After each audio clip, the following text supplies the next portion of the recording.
Hemos leído ese texto ahí en Romanos capítulo 7, versos 7 al 25. Es un texto bastante extenso, como ya se pudieron dar cuenta. Y ya que lo hemos leído y los hermanos que nos siguen en casa pueden leerlo también con detenimiento, voy a concentrarme en algunos pasajes claves de este texto. Como suele ser con el apóstol Pablo, él suele hacer esto. Él hace algunos comentarios como entre paréntesis, que son bastante extensos. Y este es uno de esos comentarios que él hace desde el verso 7 hasta el verso 24. Y cierra en el verso 25 dando paso de nuevo a la centralidad de la gracia y de la obra de Cristo.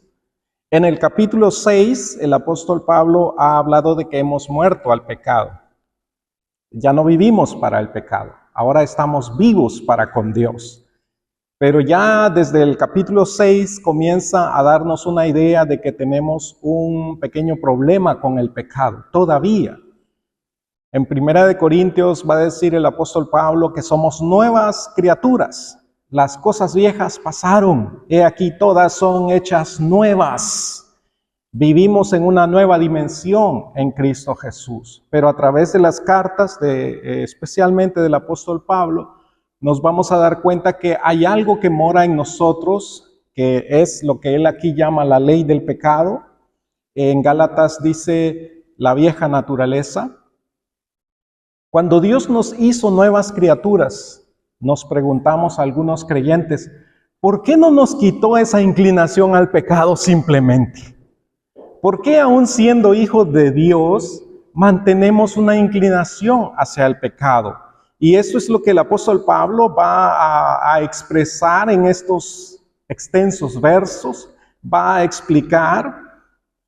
Y a la vez está tomando a los hermanos judíos que siempre miran la vida de acuerdo a la ley como un camino para la vida cristiana. Por cierto, hay dos alternativas para lidiar con esta frustración, porque esto es una frustración. Cuando el apóstol Pablo dice en esos versos, lo que quiero hacer no lo hago y lo que no quiero hacer, esto hago, es una frustración, es una situación de caos que a veces nos hace sentir hasta deprimidos profundamente. Cuando volvemos a fallar en el mismo pecado que habíamos confesado el día de ayer, decimos, Señor, ¿cómo puede ser? Entonces los creyentes, históricamente, y quizá también tú en tu vida, podemos tomar dos salidas a esta situación tan caótica y frustrante. Una es reprimir tu pecado a través de leyes, mandamientos y reglas, y la otra es darle rienda suelta a tu pecado a través de una vida de libertinaje. Incluso los corintios, que eran una de esas iglesias que le daban medio rienda suelta al pecado, decían en sus argumentos, todo me es lícito. ¡Qué bueno! La carne es para las viandas, las comidas, y el alma es para el Señor. Así eran sus argumentos, sus conclusiones, porque simplemente no hallaban qué hacer con este problema del pecado. Los Gálatas, a ellos tomaban otro camino, ellos habían decidido cumplir los mandamientos del Antiguo Testamento, y así vamos a poder, pero no funciona tampoco. ¿Cuál es entonces el camino para salir de esta vida que a veces nos frustra en el caminar cristiano?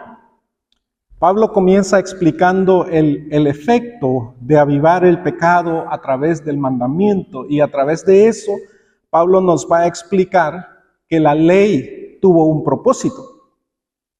La aparente conciencia de vida que Pablo tenía sin la ley, vemos en el verso 9, era una apariencia de vida simplemente.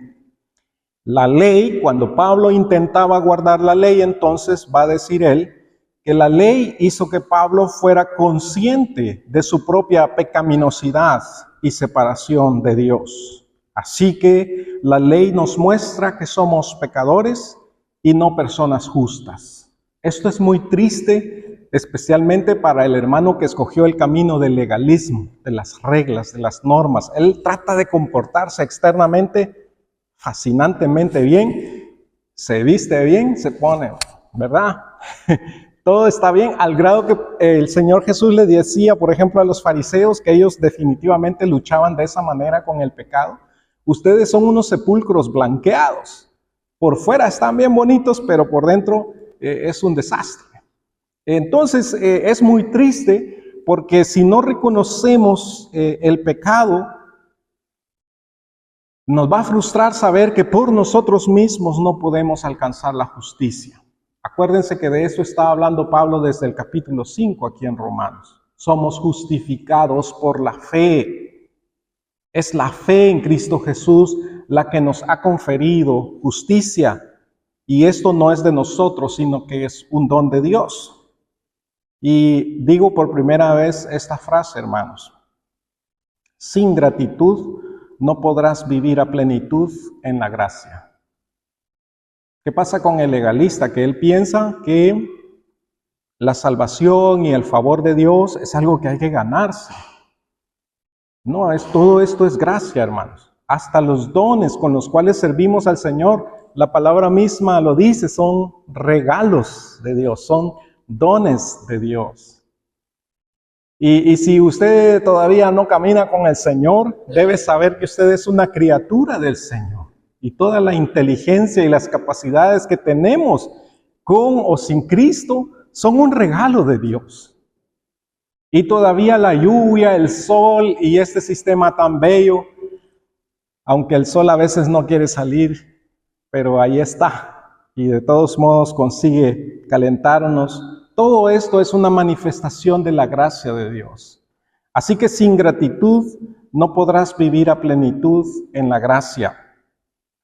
El pecado, dice Pablo en el verso 13, para mostrarse pecado, mediante lo bueno produjo muerte en mí, a fin de que mediante el mandamiento el pecado llegase a ser sobremanera pecaminoso. En el verso 6, Pablo ha dicho por qué debemos tener cuidado con una vida de normas y legalismo. Y allí fue donde terminó su discurso desde el capítulo 6 acerca de servimos a Dios. Y comienza este paréntesis, dice el verso 6, ahora habiendo muerto a lo que nos tenía sujetos, hemos sido liberados de la ley para que sirvamos en lo nuevo del Espíritu y no en lo antiguo de la letra. Y esa va a ser la clave. Hoy no vamos a avanzar hasta el capítulo 8, pero la clave va a ser vivir en lo nuevo del Espíritu, en la novedad del Espíritu, traducen otras versiones. Vivir en lo nuevo del Espíritu y no en lo antiguo de la letra. Pero profundicemos un poco en la frustración que Pablo está manifestando acá, porque nosotros realmente nos enfrentamos día a día a veces con esta situación. La frustración e impotencia tras intentar hacer lo bueno que conocemos en nuestras propias fuerzas. Ahí está el problema.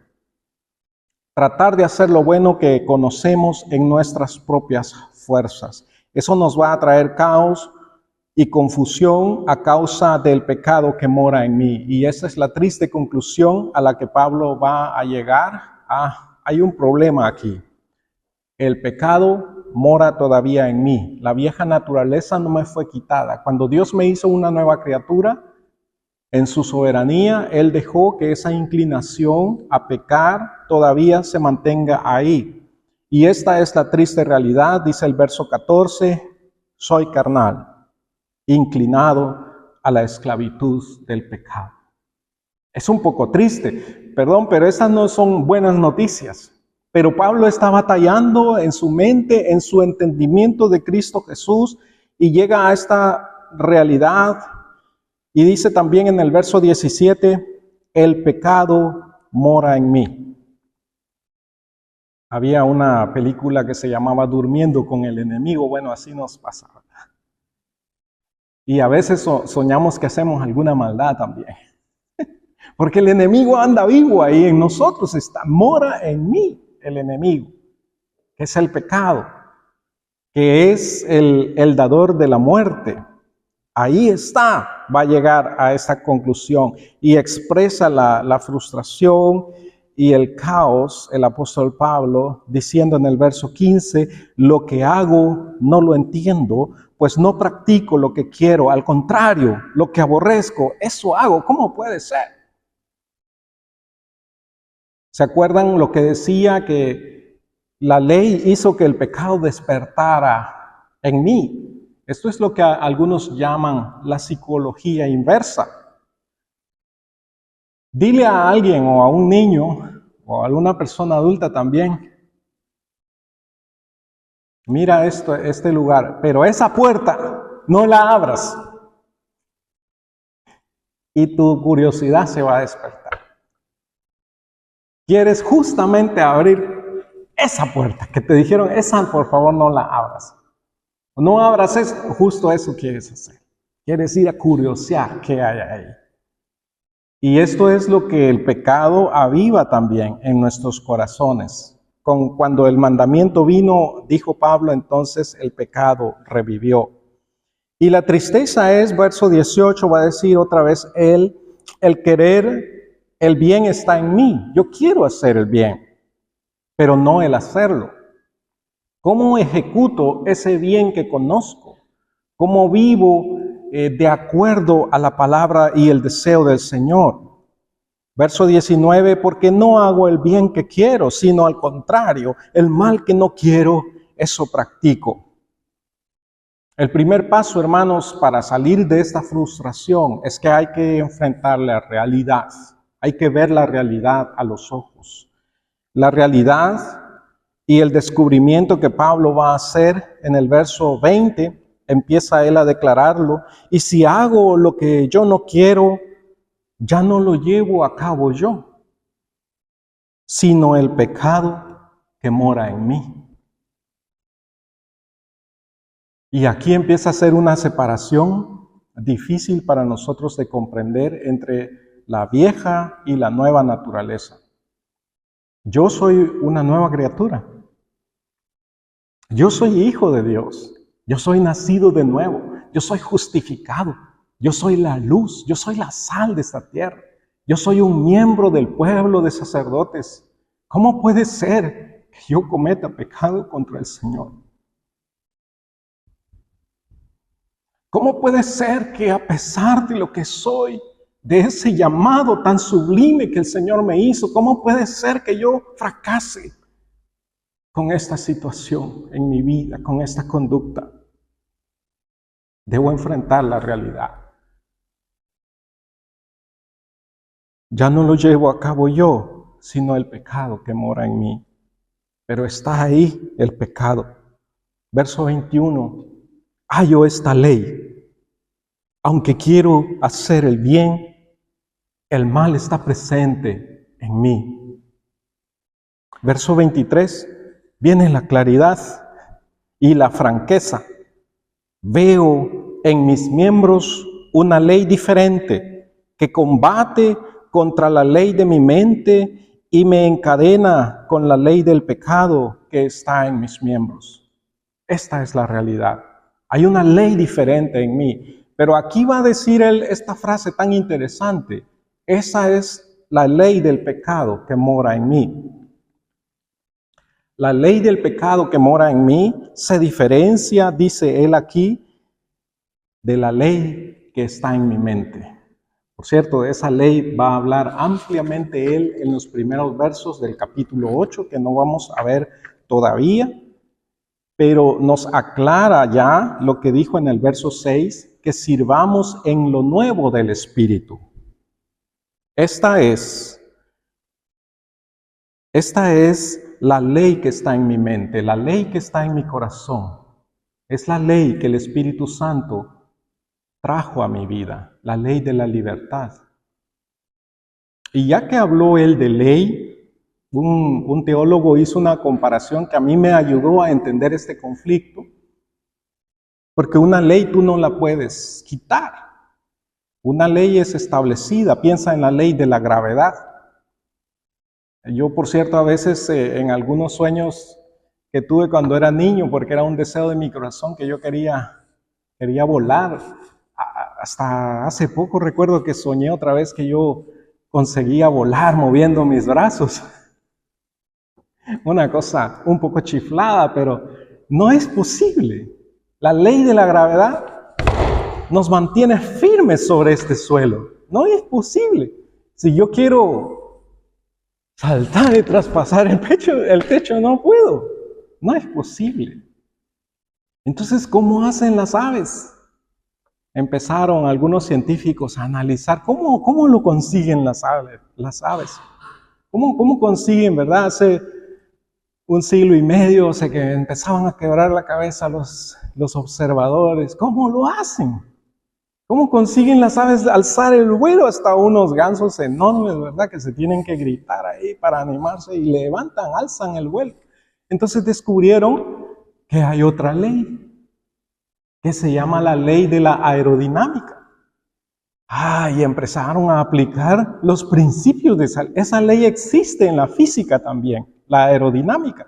¿Y saben qué es lo bueno? Descubrieron los científicos, esa ley es más fuerte que la ley de la gravedad.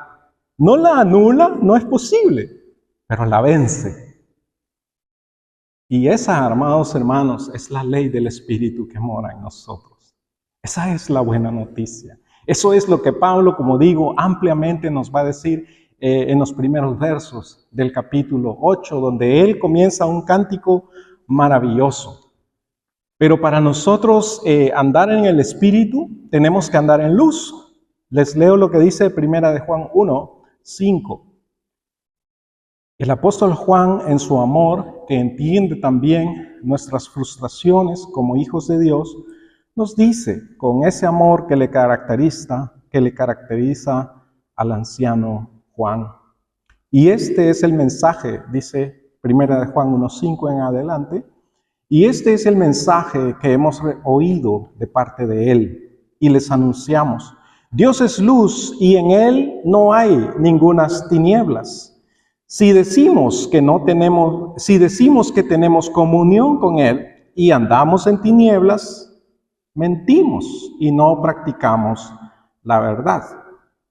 Pero si andamos en luz, como él está en luz, tenemos comunión unos con otros y la sangre de su Hijo Jesús nos limpia de todo pecado.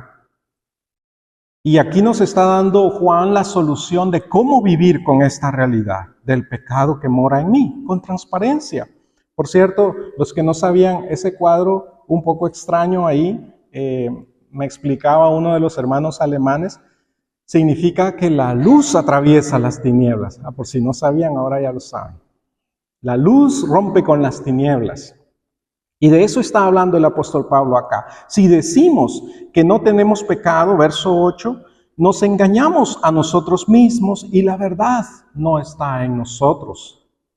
Si confesamos, aquí está la solución, si confesamos nuestros pecados, Él es fiel y justo para perdonar nuestros pecados y limpiarnos de toda maldad.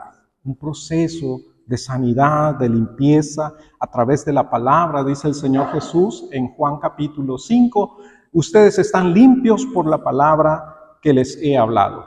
Juan capítulo 15. El verso 10 de 1 de Juan 1, pero si decimos que no hemos pecado, le hacemos a él mentiroso y su palabra no está en nosotros.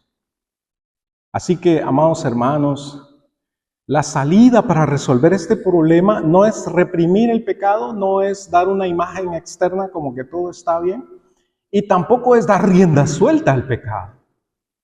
La salida es reconocer nuestro pecado, y a eso el Señor le llama andar en la luz. Que la luz del Señor Jesús se manifieste más y más en tu vida cuando en humildad tú reconoces tu falta y tu pecado delante del Señor. Ya el salmista David lo sospechaba, porque estos miraron con fe hacia Cristo Jesús y decía, Señor, al corazón contrito y humillado tú no lo desprecias. Un corazón que reconoce el pecado. Y lo dice en el Salmo 51, donde él está haciendo una confesión de pecado. Un salmo maravilloso. Conocí a una misionera que yo tenía mucho respeto por ella, una misionera mexicana, Alicia Maitorena. y siempre la admiré. Ella nos llegaba a dar entrenamientos a El Salvador cuando yo era maestro de niños. Y un día Alicia nos contó, yo pensé, Alicia es de las mujeres más santas que yo he conocido en mi vida. Y una vez ella nos dijo, ¿saben que una oración que yo hago diario, cada día, es la oración del Salmo 51? Reconociendo mi pecado delante de Dios. Yo no entendía entonces a Alicia por qué ella tenía que hacer una oración así. Pero ahora entiendo, hermanos, porque hay una ley de pecado en mí. Y la única manera de caminar en la santidad y llenos del Espíritu Santo es reconociendo nuestro pecado. No negándolo, ni mucho menos expresándolo deliberadamente. Como que si cayera en el pozo de la frustración, dice el apóstol Pablo en el verso 24, miserable hombre de mí, ¿quién me librará de este cuerpo de muerte? Desde el Antiguo Testamento, Dios nos alumbró con la luz de su palabra y nos mostró la precaria realidad del pecado que mora en nosotros y que nos impide serle gratos. Las mismas gentes que buscaron agradar a Dios, dice Hebreos 11, por ejemplo, el verso 13, miraron desde lejos las promesas. Moisés mismo, como todos ellos, dice que consideró el oprobio de Cristo como riquezas superiores a los tesoros de los egipcios, porque fijaba la mirada en el galardón. Hebreos 11, 26. Y en el Salmo 119, lámpara es a mis pies tu palabra y lumbrera a mi camino. Va a decir el autor a los Hebreos en el verso 40 de ese hermoso reconocimiento a estos héroes de la fe: ellos no fueron perfeccionados aparte de nosotros, porque Dios había provisto algo mejor para nosotros. Y aquí está la gloria de lo que Pablo de inmediato, cuando él parece que se hunde, diciendo, qué miseria la mía. Entonces se da vuelta y dice, doy gracias a Dios por Jesucristo nuestro Señor. Si no fuese por el Señor, si no fuese por su sacrificio, ¿qué podría ser de mi vida sin esa esperanza, sin el perdón? Esta semana en mis lecturas le decía, Señor, gracias, de veras tu perdón nos revitaliza. Saber que soy perdonado, saber que soy limpiado de mi pecado, revitaliza mi corazón y el actuar del Espíritu Santo en nuestras vidas. Ahora Jesucristo está presente y por su muerte ha perdonado nuestro pecado y nos limpia, nos santifica de toda maldad. Recuerden, sin gratitud no podremos vivir a plenitud en la gracia. Por cierto, pensaba, por eso vinimos el domingo a la iglesia, ¿no es cierto? A darle gracias al Señor, a alabar juntos su nombre. Por supuesto, escuchamos su palabra, tenemos comunión unos con otros, pero creo que la razón principal por la que venimos es, Señor, gracias. Hoy vamos a tomar la Santa Cena y una vez más le vamos a decir al Señor, gracias. Qué maravilloso sacrificio hiciste para perdonarnos, para limpiarnos de toda nuestra maldad. Porque nosotros, dice el apóstol Pedro, somos linaje escogido, real sacerdocio, nación santa, pueblo adquirido por Dios, para que anunciemos las virtudes de aquel que nos ha llamado de las tinieblas a su luz admirable. Y así, con esta frase, gracias a Dios por Jesucristo, así, hermanos, irrumpe el glorioso cántico que vamos a ver más adelante en las semanas venideras a partir del capítulo 8 de Romanos. Que yo creo que para mí, por lo menos, los músicos me van a rebatir, pero yo creo que Pablo el problema que tenía era que no podía escribir en poesía. Pero yo creo que esta pieza del capítulo 8 de Romanos es el cántico más maravilloso que yo encuentro en la Biblia. Es un cántico de victoria, por cierto. Es un cántico que lo hace terminar a él llorando a causa de sus hermanos los judíos que no tienen este cántico en sus labios todavía, que todavía no han creído. Comienza entonces en el capítulo 9 diciendo esto: yo mismo quisiera ser maldito a causa de mis hermanos, si ellos pudiesen creer. Porque el capítulo 8, hermanos, realmente es un cántico que debemos tener en nuestros corazones. Algunos versos de ese capítulo los sabemos, por cierto, de memoria, ¿verdad? A los que aman a Dios, todas las cosas ayudan a bien. ¿Qué más dice? ¿Alguna frase del capítulo 8 de Romanos que sepan de memoria?